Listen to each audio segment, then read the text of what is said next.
नमस्कार, मैं हूं आपके साथ कविता राणा। अयोध्या के जगत गुरु परमहंस आचार्य किसी परिचय के मोहताज नहीं है। जिस आराध्य प्रभु राम के लिए वो आमरण अनशन कर चुके हैं, खुद को आग तक लगा चुके हैं, वो परमहंस आचार्य आज अयोध्या में राम मंदिर निर्माण की घड़ी करीब आते देख बहुत खुश हैं। उन्हें इस बात की भी बेहद खुशी है कि खुद देश के प्रधानमंत्री नरेंद्र मोदी भूमि पूजन के लिए आ रहे हैं, क्योंकि ये उनका संकल्प था कि वो तभी अयोध्या आएंगे जब मंदिर निर्माण होगा। खुशी है। देखिए, मर्यादा पुरुषोत्तम भगवान श्री रामलला के लिए सदियों से हमारी पीढ़ियों ने जो है संघर्ष किया है और कितने लोग जो है स्वर्गवासी हो गए। जैसे अशोक सिंघल जी जो है, जो विहिप के जो है अध्यक्ष रहे, और स्वर्गीय रामचंद्र परमहंस, अवैधनाथ जी जो योगी जी के गुरु जी थे। तमाम लोगों ने पूरे जीवन में जो है केवल राम मंदिर के लिए सपना देखते देखते कि राम मंदिर बनेगा बनेगा, और उनके कार्य जीवन में नहीं बन पाए, बेचारे स्वर्ग में चले गए। तो जैसे ही ये हुआ कि आदरणीय प्रधानमंत्री नरेंद्र मोदी जी के कर कमलों के द्वारा मर्यादा पुरुषोत्तम भगवान श्री रामलला के दिव्य भव्य राम मंदिर निर्माण का शुभ घड़ी शुभ मुहूर्त 5 अगस्त को भूमि पूजन है, तो सभी संत महंत धर्माचार्य अयोध्यावासी बल्कि अपित पूरे देशवासी इतने उत्साहित हैं, इतने खुशी हैं कि प्रतिवर्ष जो है एक बार दिवाली मनाते थे, इस बार 3 दिन की दिवाली मनाने का हम लोगों ने सारा इंतजाम कर लिया है। और साथ ही साथ पूरे देश में हम लोग वृक्षारोपण कराएंगे, पर्यावरण की रक्षा होगी। जो कांग्रेस ने 70 साल में जो वृक्षों को कटवा करके वायु प्रदूषण बढ़ा दिया है, उसको भी डैमेज कंट्रोल करेंगे। और हम लोगों का मानना यह है कि भारतीय जनता पार्टी और राष्ट्रीय स्वयंसेवक संघ, ये लोग इतना मेहनत किए हैं, जैसे इनके चुनावी घोषणा पत्र में भी बार बार जिक्र रहा राम मंदिर। और भारतीय जनता पार्टी के एक साधारण कार्यकर्ता से लेकर प्रधानमंत्री तक किसी भी कार्यक्रम की शुरुआत जय श्री राम से करते हैं। इसलिए हम लोग चाहते थे कि मोदी जी के हाथ से ही भूमि पूजन हो, और उनके हाथ से भूमि पूजन हो रहा है। हम लोग पहले कहते थे कि आखिर मोदी जी दुनिया में जाते हैं, अयोध्या क्यों नहीं आ रहे हैं, लेकिन ये बिल्कुल कंफर्म हो गया है कि उनका संकल्प था कि जब भगवान का टेंटवास खत्म हो जाएगा और मंदिर बनवाने के लिए जाएंगे, और उसी में आ रहे हैं। इसलिए मोदी जी के आने से हम लोग को मानना है कि भारत 5 अगस्त को विश्वगुरु बन जाएगा, रामराज की शुरुआत हो जाएगी, और फिर वही पौराणिक काल और वैदिक काल का जो भारत का गौरव रहा वो पुनः प्रतिष्ठित। अयोध्या की उपेक्षा के लिए पहले ही सरकारों को कोसते हुए परमहंस आचार्य ने मोदी योगी सरकार में हो रहे विकास कार्यों से भी बेहद खुश नजर आए।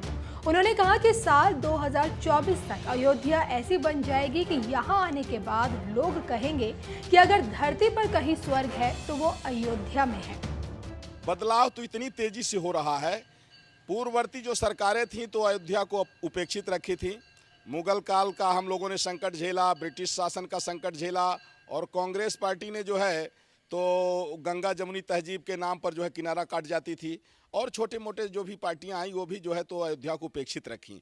लेकिन जब से बीजेपी आई है तब से लगातार अयोध्या को समझा और बराबर इसके लिए प्रयास कर रहे हैं, क्योंकि भगवान मनु जो है आदि सबसे पहले जो मनुष्य की सृष्टि हुई, भगवान मनु शत्रुपा से हुई, वो अयोध्या के राजा थे।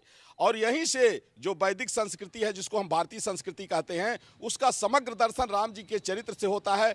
इसलिए अब राम मंदिर के साथ साथ पूरी अयोध्या का स्वरूप बदलता जा रहा है। साफ सफाई और रोड बनती जा रही, रोडों का चौड़ीकरण होता जा रहा है। साथ ही साथ में देखने को मिला है जैसे श्री राम एयरपोर्ट की भी तैयारी शुरू हो गई है, और 251 मीटर जो है राम जी की मूर्ति लगने की भी तैयारियां शुरू हो गई हैं, और महाराज दशरथ मेडिकल कॉलेज बनने की भी तैयारियां शुरू। मैंने ये देखा बहुत अभूतपूर्व बदलाव आ रहा है, और 24 तक अयोध्या इस तरह से बन जाएगी कि पूरे विश्व में चाहे कोई भी शहर हो, कोई भी सिटी हो, लेकिन अयोध्या आने के बाद लोगों को लगेगा कि यदि धरती पर कहीं स्वर्ग है तो भारत में है, और भारत में वो जगह अयोध्या है।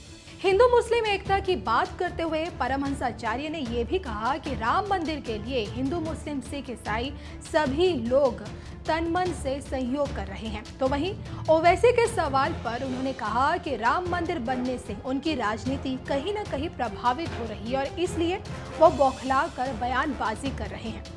देखिए, ऐसा है कि गंगा और यमुना दोनों सनातन धर्मावलंबियों की है।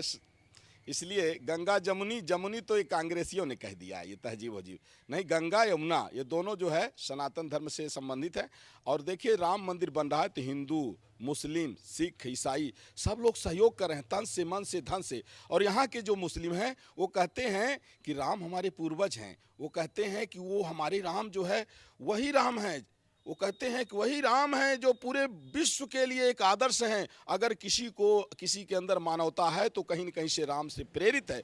यही कारण है भगवान राम का जो चरित्र है इतना महत्वपूर्ण है कि जो इस्लामिक कंट्रियां हैं, जैसे इंडोनेशिया में देखिए प्रतिवर्ष रामलीला होती है, तो जो अयोध्या के मुसलमान हैं वो राम मंदिर बनने में सहयोगी हैं, सहयोग कर रहे हैं।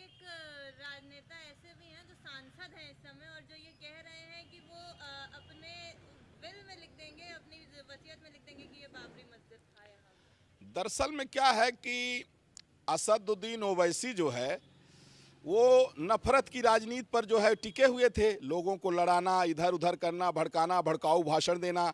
अब जब वो देख रहे हैं कि पब्लिक जागरूक हो गई है और सब लोग राम को आदर्श मान रहे हैं, सब लोगों ये कह रहे हैं कि राम सबके पूर्वज हैं, तो उनकी राजनीति कहीं न कहीं से प्रभावित हो रही है। तो थोड़ा सा वो बौखला करके इस तरह का बयान दे रहे हैं। लेकिन कोई भी अब यहाँ का हिंदू, मुसलमान, सिख, ईसाई कोई लड़ना नहीं चाहता है, कोई आपस में बेमनस और नफरत की ज़िंदगी अब नहीं जीना चाहता। अब लोग चाहते हैं कि मिल करके और एक इंसानियत की डगर पर चलें, मानवता की डगर पर चलें, एक फिर से वही जो है तो प्रेम की गंगा प्रवाहित हो। जिस तरह से पहले हम सब एक थे, बाद में डिवाइड हुए, उसका दुष्परिणाम भी देखा गया और पुनः फिर सब एक होना चाहते हैं। तमाम देखिए लोग, तमाम मुस्लिम मिट्टी लेके आ रहे हैं, तीर्थों का जल लेके आ रहे हैं, और तमाम मुस्लिमों का मानना यह है कि जितना हिंदुओं के लिए राम है उतना ही मुसलमानों के लिए, सिखों के लिए और ईसाइयों के लिए भी राम है।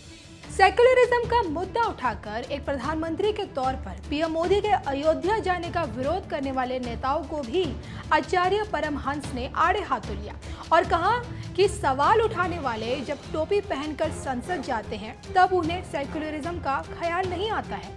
देखिए ऐसा है कि विपक्षी पार्टियां जो हैं वो अब जब भगवान श्री राम लला का जब केस सुनवाई चल रही थी कोर्ट में, तब इनके अधिवक्ता जाते थे और तरह तरह का वहाँ जो है डंगा लगाते कि भगवान राम काल्पनिक हैं और दुनिया भरे के। इन लोगों को सिर्फ है ये है कि किसी न किसी तरह से नफरत फैलाना, किसी तरह से लोगों के अंदर जो है ये घृणा पैदा करना। और कांग्रेस पार्टी ने 70 साल तक सिर्फ पब्लिक को लड़ाया है, एक दूसरे का खून बहाया है, और जब से भारतीय जनता पार्टी आ गई तब से लोग जो है जातिवाद और परिवारवाद की घृणित राजनीति को त्याग करके तिलांजलि दे दिए और राष्ट्रवाद की ओर चल पड़े हैं। सबको लग रहा है देश प्रेम जग गया है और सब चाहते हैं कि हमारा देश जो है अब तरक्की की राह पर है, तो हम लोग लड़ाई झगड़ा ये छोटी मोटी बातों को छोड़ करके एक साथ मिल के चलें। इसलिए छोटी मोटी बातों को लेकर के जो है तो अब जो बातें थी वो सब खत्म हो गई।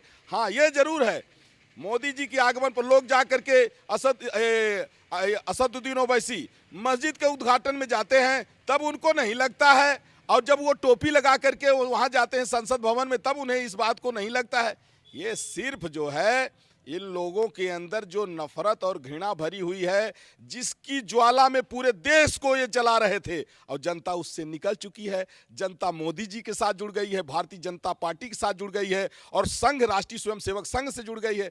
इसलिए इन लोगों की दुकान बंद हो गई है। तो ये लोग वही खिसियाई हुई बिल्ली जो खंभा नोचने का है, उसी तरह से इनको जनता ने नकार दिया है। और अगर इस तरह से ये कड़वे बोल बोलेंगे, नफरत वाला भड़काऊ भाषण देंगे, तो कहीं ऐसा ना हो कि ये इनका निकलना मुश्किल हो जाए। तो आचार्य परमहंस ने पीएम मोदी से इच्छा जताई है कि जब तक वो हैं साल में एक बार अयोध्या जरूर आते रहें। देखिए प्रधानमंत्री जी से हम ये कहना चाहेंगे कि साल में एक बार जब तक वो हैं, हम लोग चाहते हैं साल में एक बार प्रधानमंत्री जी जो है अयोध्या आते रहें, समय लगा के जब भी समय मिले प्रतिवर्ष।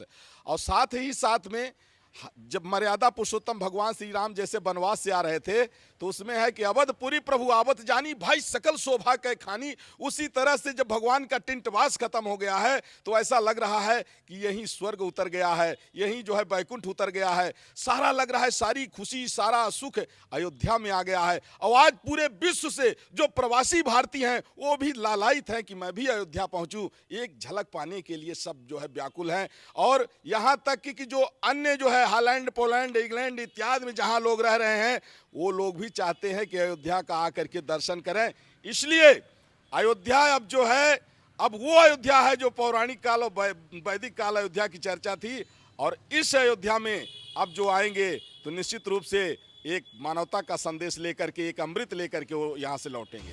आपको बता दें कि भगवान राम के लिए आमरण अनशन कर चुके आचार्य परमहंस अभी हाल ही में भूमि पूजन के मुहूर्त पर सवाल उठाने वाले स्वामी स्वरूपानंद सरस्वती को साक्षात की चुनौती देकर सुर्खियों में छाए थे। स्वरूपानंद सरस्वती ने कहा था कि मुहूर्त ठीक नहीं है, तो उन्होंने कहा था कि भाद्रपद में तो भगवान श्री कृष्ण भी जन्म लिए थे।